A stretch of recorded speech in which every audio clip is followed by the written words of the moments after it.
Hello, hello. Good morning, Internet fans. Ryan Perry here, Simple Biz Support. Today is Wednesday, therefore it is Social Media Wednesday. It is June 16th, and I have a special guest today, and that is Angela Emons. And Angela, good morning. Thank you very much for filling in for Sarah, who generally is my social media guru, if you will. Right. We actually met on Blab. And I Yes. want to say, I forget, it was a few weeks ago, but you actually engaged. Imagine that, social media, Imagine you that. engaged. Sarah's off on vacation, and I'm like, okay, I need to find somebody who actually understands social media also. Who better than somebody who actually engages in social media? So I really appreciate you taking some time out of your busy schedule to help me out with this episode, which we're going to be focusing on how to be a better networker to build strong relationships on Twitter. There you go. Now, I want to thank you. It was one of those times where I don't normally reach out because of my, where I was at the time, and when I did that. But the group seemed really approachable, and I just liked the whole culture of what you were presenting at the time. So it was a good fit, and here I am. So I'm happy to be a part, and happy you asked. All right, perfect. I appreciate that. And you founded the Women United in Business Mastermind Group. And Yes. your focus is working with business owners to really improve their social presence online. Is that correct? Absolutely. And overall too, it's a women's group actually. So, I don't want just everybody coming, but it is a women group and we're focused on diversity, support and business and learning how to do different things. If not every day is a good day, but having that support system to be behind you to say, you know what, hey, if you have a question, come here. If you don't have a question, then share your experiences. That's really the premise behind it. And just having diversity in your niche, diversity in who you are, and just overall just, having a great set of people there. So yes. All right, great. As far as Twitter goes, you've got kind of a 6 steps or 6 different criteria, if you will, that you want to manage or take care of in order to build a strong Twitter family, if you will, community. Yes. With our time constraints, we may not get through all 6. That's fine. However, let's go ahead and just dive into number 1, which is creating a consistent brand. And I was going to say, and I loved when I saw your notes for today's show, is right. I love that you started off with brand, because brand is really who you represent. Absolutely. Should also represent the type of client that you want to attract or the type of people that you want to attract. So I really love the fact that you started off with brand in the first step. Well, they say it's a cliche word for, personal branding, but I feel like it's wrapped around everything that you do. It's not necessarily, just your brand. And even regardless of what social platform you are, whether it's Facebook, Twitter, Google Plus, Snapchat, Instagram, part of that is having that consistency. And that's where that goes back to having that consistency. So if you're new to Twitter, but you're currently on Facebook, your Twitter profile and your Facebook profile should match. They should be consistent with each other, because many people start with research. Mm-hmm. So if they find you on Facebook, but they're active on Twitter, they're going to go to Twitter to find you. And if you're saying you do, you have a Shopify store on Facebook, but then on Twitter, you are a pro blogger and that's the only thing you do, there's a disconnect between who you say you are on one platform and who you present yourself on another. So having that consistency across platforms is your start, figuring out who you are, who you want to be, who you want people to see you as, and then making that step to make sure it's consistent across platforms. Yeah, and what I tell my clients is that if I don't know you and I'm doing research, and you could be a referral, my best buddy says, oh, you need somebody, go talk to Angela. I'm still going to do my own research. I have a little bit of credibility because my buddy said, go check you out. However, I have walls, and the goal with anything is you need to break those barriers or those walls down. And subconsciously, whenever I see anything that throws a red flag, I'm going to be a little bit more hesitant. I'm going to have more distrust. And so having that Right. brand consistency, because I can't tell you how many times they have a beautiful website and then you look at Facebook and maybe they've got a nice banner, maybe. But then you go, oh, you've got YouTube. I'm a big YouTuber, so I'm going to go check out YouTube, and it's Right. blank. And they've got some crappy little profile picture. And then you mentioned, Twitter or wherever else. It's really frustrating. And I don't think a lot of business owners understand that because they know they do a good job. So it's assumed, hey, I know I do a great job. You must know that I do a great job. So my image really isn't that important. And it really is at this with there being so many people falsifying information. And it's not to say you're not good, but there's a lot of scams out there. You want to do your research. You want to go and, like I said, where you feel most comfortable as a consumer, you're going to go to where you feel most comfortable. So for some people, it's reviews. For some people, it's social media. I am one of those. I go to social media first. If you say you are somebody, then I kind of expect you to be that, because that's what I'm looking for. So having that consistency, some people, they jump on Twitter, and I know because we all do it. We jump on Twitter and we don't have a title, or we don't have things that match up because that's just the way it is. But you want to go back in, add a couple lines. It doesn't have to be nothing, so monumental that people get confused, or you get confused trying to write it out. It's just, say what you are, say what you want to be, and keep it personal. Right. And keep it simple. Just because we could talk about brand for I hours know, I on end. At know. least I know I could. Number two, you have is be clear on the reasons for networking on Twitter. And what do you mean Right. by be clear on the reasons? Well, different people are on Twitter for different things. There's people that are on there for entertainment. That's the only thing they're going to be on there for. They go there for, some people go for news. Some business, if you're a business that's looking for referral, then you have to be clear. Is this why I'm on Twitter? Because then the people you choose to connect with has to align with the people that potentially could be there. You don't want to just exclude everybody, but if you're going there for referrals, then understand that certain people will be open to that, and those are the people you want to connect with.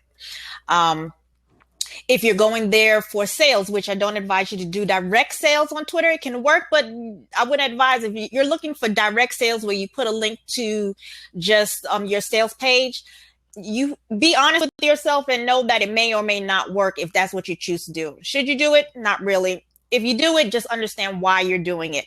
If you're going there to build a community, if you're going there to connect, if you're going there to build true relationships, then understand that you never know who is open to relationships. So to be open to that. So you have to know why you're going and whether you have a plan. If it's for email list building, then understand it goes back to the type of content you will also place on Twitter and the types of tweets. So by knowing what you are really there for, you will know what kind of content you'll want to share on Twitter, and how that will play a part in your overall business, marketing plan. Right. And all of that should tie back to your brand. It should be relevant to your Exactly, brand, exactly. which moving forward then is how do you build a network with the right people? Because I think, Twitter, if I think back, Twitter was probably that first social network where it was like, all right, I got to get as many Twitter followers as possible so that as many people can see my content. And so it's really common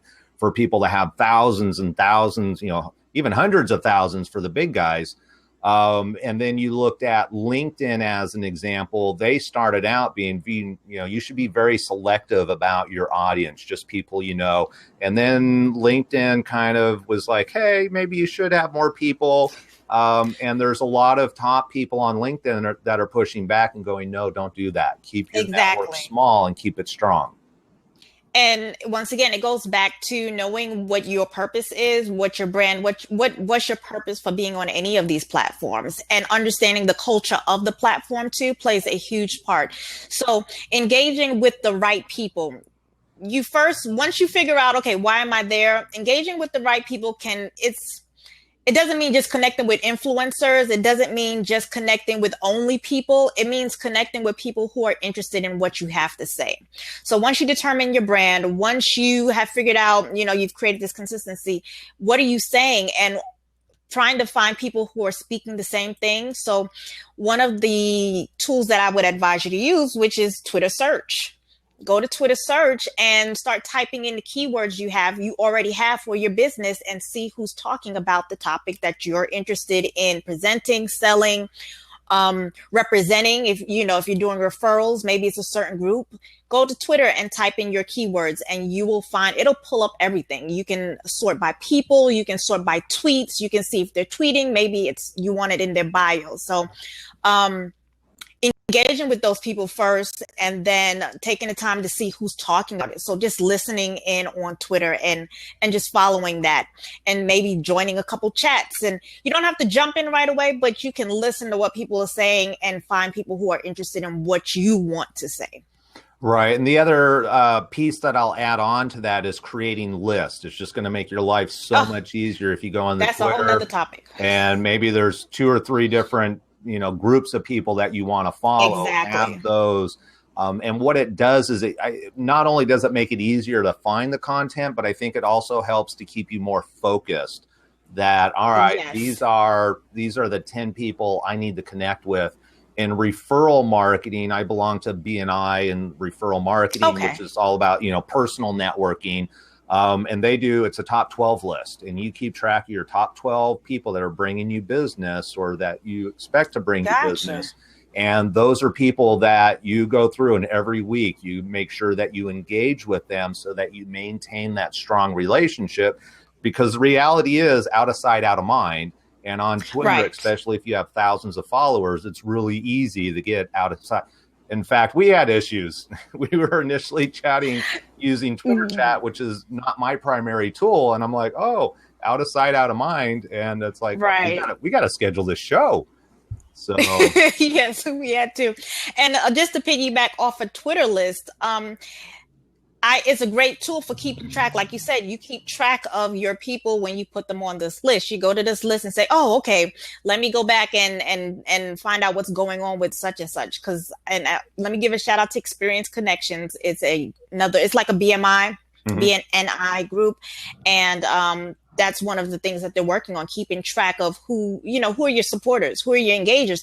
And people think influencers just are the ones with the thousands of followers, but influencers are anybody that is connecting with you, who is supporting you, who got your back in your business and is going to propel you forward. Those are sometimes your influencers. There's different type of influencers, especially on Twitter. So you want to, not just brush people off because they may only have a couple of 1,000 followers on Twitter. Those may be 1,000 engaged followers, which is what you want over 10,000 unengaged. Right. Yeah. And I love the fact that you talk about people that have your back. In Referral Institute, which is the training that goes into how the network in BNI, they talk about a referral partner, and a referral partner has to be reciprocal. If you're giving and you're not receiving, you do not have a referral partnership.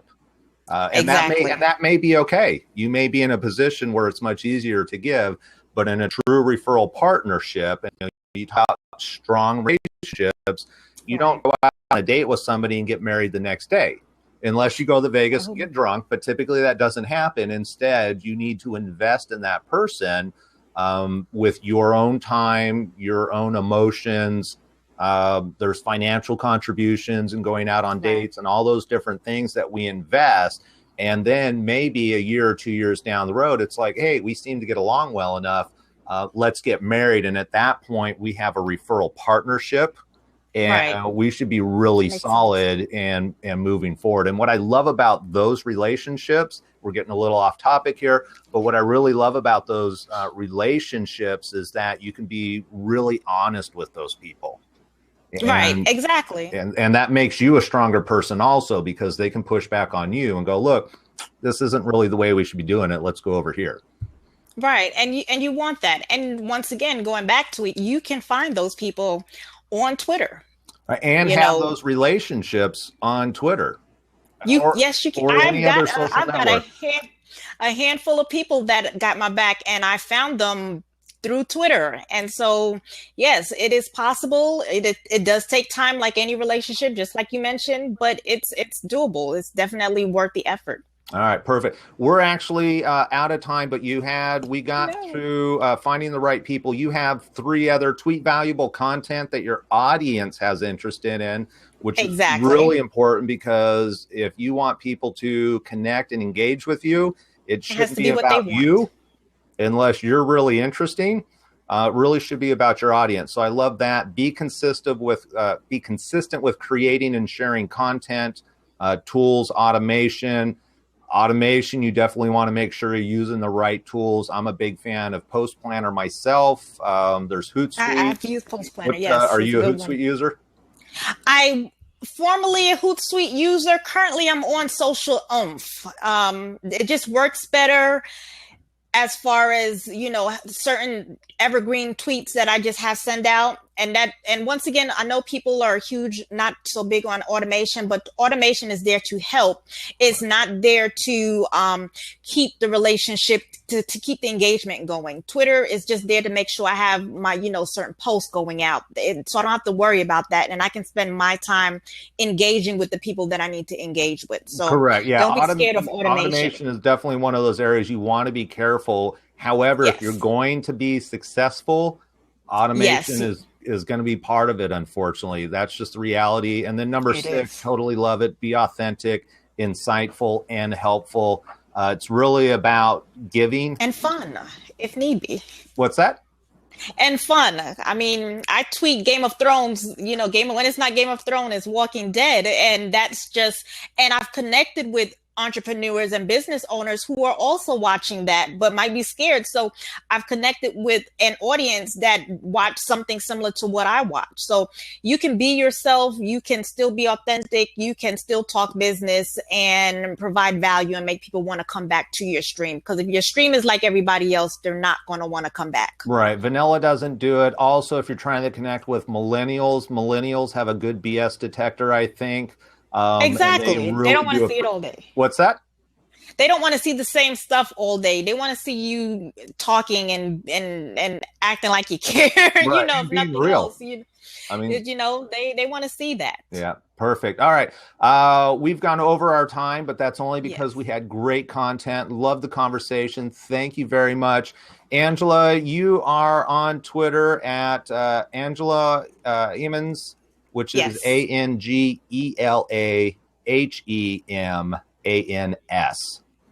.com. Yes, I am. All And right. on Twitter Perfect. and everywhere else. Everywhere else. That is awesome. Everywhere else. The only way you can take over the world is if you're everywhere else. One tweet at a time. There you go. All right, Angela. That is it for today's show, everybody. I appreciate you checking us out. If you have any questions, comments, thoughts, feel free to leave them below. Otherwise, be back here next week. Same computer, same time, same place. Thanks.